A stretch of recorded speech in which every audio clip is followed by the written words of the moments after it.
नमस्कार दोस्तों, आज मैं आपके सामने फिर एक विषय लेकर आई हूँ जो अपने आप में ही एक जघन्य पाप है।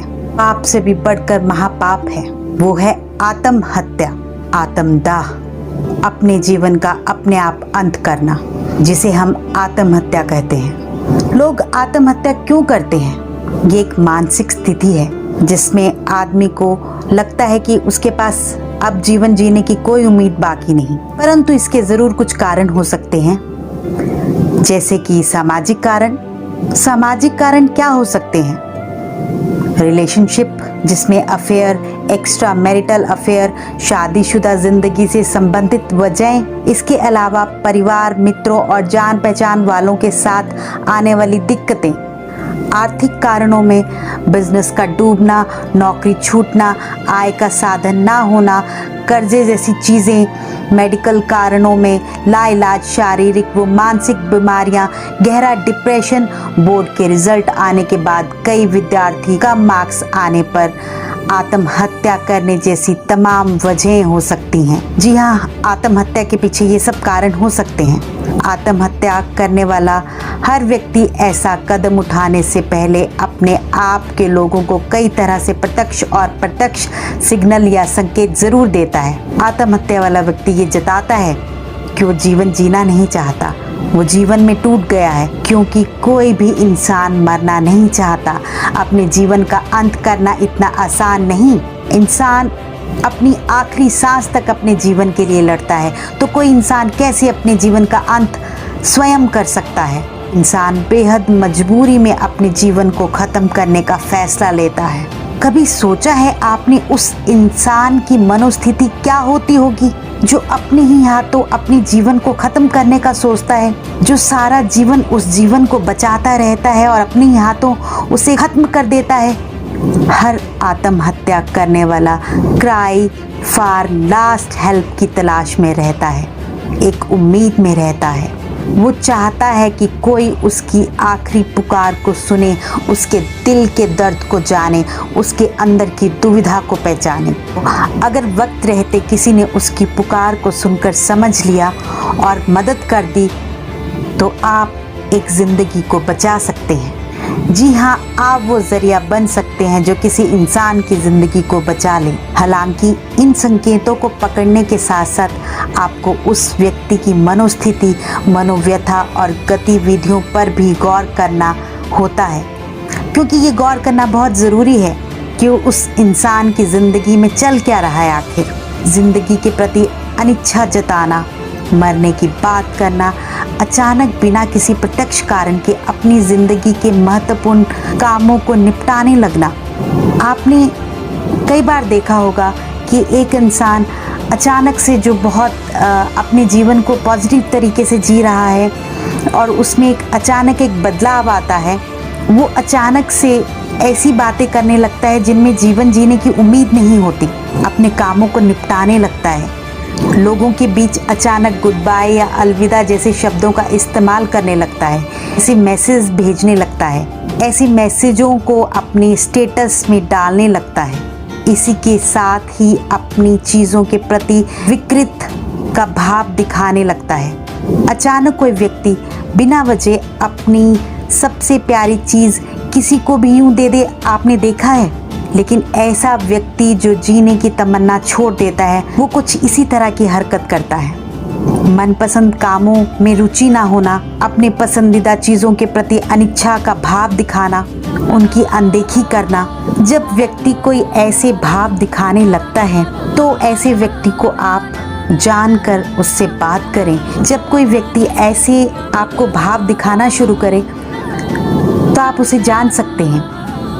अधिकतर अगर ऐसे व्यक्ति के रिश्तेदार, दोस्त, उसके परिजन उसके आसपास होंगे तो वो ये सब बातें जल्द भांप सकते हैं, क्योंकि वो उसकी नेचर को जानते हैं, उसकी दिनचर्या को पहचानते हैं, उसकी ज़िंदगी को और उसकी आदतों को समझते हैं। ये समझना बहुत ज़रूरी है कि उसमें अचानक से ये बदलाव क्यों आया है, क्यों वो अपने जीवन से मुरझा गया है, क्यों वो ऐसी हरकत कर रहा है। अगर आपको किसी व्यक्ति में ऐसे लक्षण दिखें तो उसे सलाह देने से या सुसाइड का ख्याल अपने दिल से निकालने के लिए डांटने या किसी और तरीके से ये बात समझाने की कोशिश ना करें। कई बार लोग परिवार या बच्चों का वास्ता देकर ऐसे करने से रोकने की कोशिश करते हैं, लेकिन सुसाइड पर आमादा व्यक्ति ऐसी किसी भी चीज़ को सुनने के मूड में नहीं होता, क्योंकि वो अपने जीवन से थक गया होता है, क्योंकि वो अपने जीवन से नाउम्मीद होता है, क्योंकि उसे अपनी मुश्किलों से निकलने का कोई रास्ता ही नज़र नहीं आता। ज़रा सोच के देखिए वो इंसान कितनी तकलीफ़ में होता होगा कि वो स्वयं अपने हाथों से अपने जीवन को ख़त्म कर देता है। कई बार वो ऐसे हालातों में और अपने भीतर सिमटने लगता है और भीतर ही भीतर घुटने लगता है। उसके मन में सुसाइड का ख्याल और गहराने लगता है, अपने जीवन को अपने ही हाथों से ख़त्म करने का सोचता है। ऐसे में महत्वपूर्ण है बिना जजमेंटल हुए पीड़ित व्यक्ति की बात सुनी जाए, उसे समझा जाए। अक्सर कोई भी व्यक्ति मुसीबत में अपने लोगों या अपने आसपास के लोगों से कम्युनिकेट करता है। वो अपने आसपास वाले लोगों से जताना चाहता है कि वो किस तकलीफ में है। वो फ़ोन पे बात करना चाहता है, वो अपने दोस्तों के पास बैठना चाहता है, वो अपने परिवार से अपनी तकलीफ जताना चाहता है जो वो कह नहीं पा रहा। ऐसा करने की कोशिश करता है वो, लेकिन जब उसे वहाँ से कोई रिस्पॉन्स नहीं मिलता तो वो अपने में ही सिमटने लगता है, अपने में ही टूटने लगता है। तब वो सुसाइड जैसा विकल्प की ओर कदम बढ़ाता है। जी हाँ, बहुत बड़ा पाप है अपने जीवन को ख़त्म करना। ये हक इंसान का नहीं। लेकिन एक प्रश्न मेरे सामने है कि कितनी दुविधा में, कितना लाचार वो इंसान होता होगा जो अपने आप को मारने की कोशिश करता है। एक तिनका कंकड़ पाँव में चुभ जाए तो उस तकलीफ से भी डरते हैं, उससे भी संभल के चलते हैं। तो कैसे एक इंसान अपने जीवन को स्वयं अपने हाथों से ख़त्म कर देता है?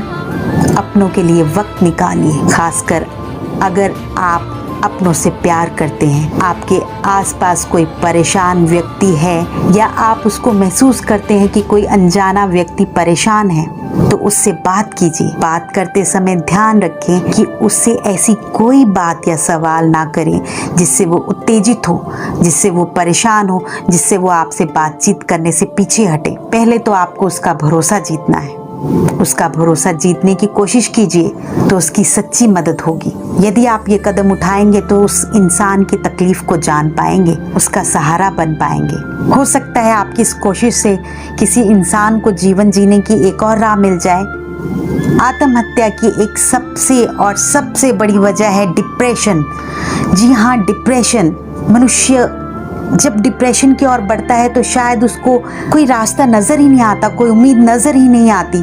उसे हर जगह नेगेटिव लगता है, जीवन अंधियारे से भरा हुआ लगता है। जिंदगी से निराश व्यक्ति जब खुद को असहाय पाने लगता है तो डिप्रेशन के दलदल में फंस जाता है और फंसता ही चला जाता है। उलझे सवाल, निराश करने वाले जवाब और एक अनिश्चित काल उसे घेरने लगता है। किसी इंसान को उस मोड़ पर ले जाती है ये ऐसी बातें जहां उसे अपनी जीवन जीने की कोई उम्मीद, कोई राह नजर नहीं आती, जहां उसे उम्मीदें काफी बेहद कम नजर आती हैं। जब स्थिति नाजुक मोड़ पर पहुंच जाती है तो नतीजे खतरनाक होते हैं। ज़रूरत है तो इस वक्त रहते ध्यान देने और सही इलाज की। जी हाँ, बदलते लाइफस्टाइल में डिप्रेशन की बीमारी आम हो रही है, क्योंकि इस संसार में हर वक्त जिंदगी को एक नया चैलेंज है। पर जिंदगी जीने का नाम है, जिंदगी प्रयास का नाम है। और डिप्रेशन एक ऐसी आम बीमारी है जो अब महानगरों से निकलकर छोटे छोटे शहरों और कस्बों तक पहुंच रही है। इसके शिकार ना सिर्फ युवा बल्कि अब तो बुजुर्ग, बल्कि स्कूल जाने वाले स्टूडेंट्स भी हो रहे हैं। आपको ऐसे में क्या करना है? आपको ऐसे में उनकी ताकत बनना है, उनके लिए वो तिनका बनना है जो डूबते को बचाता है। उदास शख्स की सबसे बड़ी ज़रूरत है आपका सहारा, किसी का साथ मिलना जो उसकी भावनाओं को समझे, उसकी तकलीफ़ को समझे, उसके कष्टों को समझे, उसके दर्दों को समझे, उसकी ना जीने की जीवन की उम्मीद को समझे।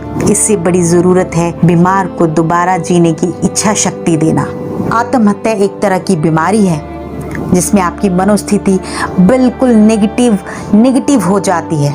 तब आपको ऐसे इंसान में जीवन जीने की इच्छा शक्ति देनी है। ऐसी हालत में आप अपने अजीज के साथ रहें और उसे जताएं, मैं तुम्हारे साथ हूँ, क्योंकि ऐसे व्यक्ति को जो आत्महत्या की ओर बढ़ता है, उसे लगता है कि ये बुरा मेरे साथ ही क्यों हो रहा है, मैं ही क्यों जिसके साथ जिंदगी इस तरह से व्यवहार कर रही है। ऐसे में जब जब दोस्त ज्यादा उदास हो तो उसका हाथ थाम लें या उसके कांधे पर हाथ रखें, उसे अपने सीने से लगाएं और उसे भरोसा दिलाएं कि वो अकेला नहीं, मैं हूँ तुम्हारे साथ, तुम्हारे जीवन के हर कदम में मैं तुम्हारे साथ हूँ। उसे यकीन दिलाइए कि ये छोटे मोटे कष्ट हैं जिंदगी के, निकल जाएंगे, तुम कर सकते हो। और इन सब के होते हुए भी यदि कोई आत्महत्या करता है तो वो बहुत बड़ा पाप करता है। जी हाँ, आत्महत्या एक बहुत बड़ा पाप है। उन लोगों को मैं बताना चाहती हूँ जो आत्महत्या करने के बारे में सोच रहे हैं। जो स्वयं आत्महत्या करने का सोचता है वो अपने आप में एक बहुत बड़ा पाप का भागीदार बनता है। ये महापाप है। अपने हाथों अपने जीवन को खत्म करना, ये कहाँ की बहादुरी है। अरे कभी उन परिजनों के लिए सोचा है आपने जो आपको प्यार करते हैं, आपके लिए जीते हैं? कभी उस माँ को सोचा है जो अपने बच्चे को 9 महीने कोख में रखती है, अपने खून से सींचती है आपको वो, और आप एक पल नहीं लगाते अपना जीवन खत्म करने में? उस पिता को सोचा है जो हर पल सपना देखता है अपने बढ़ते हुए बच्चे के लिए, और आप क्यों नहीं सोचते उस पल जब आप अपनी जीवन का अपने हाथों आत्मदाह कर देते हैं? क्यों नहीं सोचते उस माँ की ओर, क्यों नहीं सोचते उस पिता की ओर, क्यों नहीं सोचते उस भाई बहन की ओर जो आपके लिए सपने देख रहे हैं, जो आपके लिए जी रहे हैं, जो आपसे प्यार करते हैं? मेरे दोस्त, आत्महत्या बहुत बड़ा पाप है। आत्महत्या एक शर्मनाक हरकत है, जिंदगी से हार जाने की हरकत है। परमात्मा ने हमें ये अमूल्य मानव चोला दिया, तो हमारा कर्तव्य है कि हम इसे साफ सुथरा रखें, इसे स्वस्थ तंदुरुस्त रखें। ऐसा नहीं कि मृत्यु जरूरी है। अगर जरूरी है तो क्या अनाप शनाप खाकर मर जाएंगे क्या? आत्महत्या क्या कोई शौक है क्या, जो जरा सा कष्ट आया और आपने जीवन का आत्मदाह कर दिया? यद्यपि कपड़ा मैला होता है, गलता है, फटता है, लेकिन उसे जानबूझकर फाड़ देना तो बेवकूफी है। ऐसा ही शरीर है। शरीर बूढ़ा होता है, बीमार होता है, मरता है। ये प्रकृति की व्यवस्था है, आपकी नहीं। ये अधिकार सिर्फ और सिर्फ ईश्वर का है, इंसान का नहीं। शरीर को जानबूझकर मौत के मुंह की ओर धकेलना ठीक नहीं। जीवन जीने का नाम है। जीवन आपकी नैया है तो आप ही इसी के खवैया हैं। आप ही को अपने जीवन पार लगाना है। जीवन कष्टों से उभरने का नाम है, जीवन जीने का नाम है। जीवन बहुत खूबसूरत धरोहर है मेरे दोस्तों, जो ईश्वर ने हमें दी है। जीवन जीना है तो इस तरह जिए कि लोग आपके जीवन को अपने जीवन में उतारना चाहें। अंत में मेरे दोस्तों, मैं यही कहना चाहूँगी कि हर पल पीछे छूटता जाता है, नया सवेरा सदा जिंदगी कहलाता है। हर पल पीछे छूटता जाता है, नया सवेरा सदा जिंदगी कहलाता है। कभी अतीत की गहराइयों में मत जीना, जिंदगी का मज़ा तो बस आज में आता है, आज में आता है। दोस्तों, अगर आप मेरे विचारों से सहमत हैं तो प्लीज़ मुझे कमेंट सेशन में ज़रूर बताएं, और ये वीडियो आपको कैसी लगी और नेक्स्ट वीडियो आप किस टॉपिक पर देखना चाहते हैं मुझे ज़रूर बताएं। और अगर अब तक आपने मेरे चैनल को सब्सक्राइब नहीं किया तो कृपया सब्सक्राइब करें और बेल का बटन भी दबा दीजिए, ताकि आप ऐसी नॉलेजेबल वीडियो को मिस ना कर सकें।